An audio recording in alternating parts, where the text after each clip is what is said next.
En av forutsetningene for å lykkes som idrettsutøver er å ha riktig treningsutstyr tilgjengelig.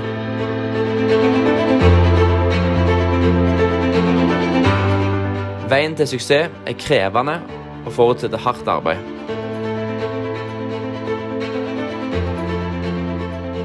Du trenger pålitelig og holdbart utstyr som kan tåle selv de tøffeste utfordringene. Det kreves mye tung styrketrening. Når du setter deg et mål og gjør jobben som trengs,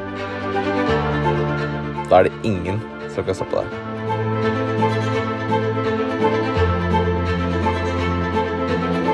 Det er innsatsen du legger ned som er avgjørende for resultatene. Det handler om å gi alt du har, dag etter dag, time etter time. Du må jobbe hardt. Og allsidig for å bli bedre. Det gjelder meg, og det gjelder deg. Alle kan nå sine mål.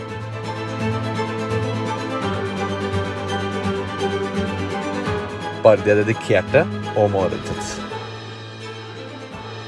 ikke gi opp. Gjør som De beste. Legg grunnlaget inne.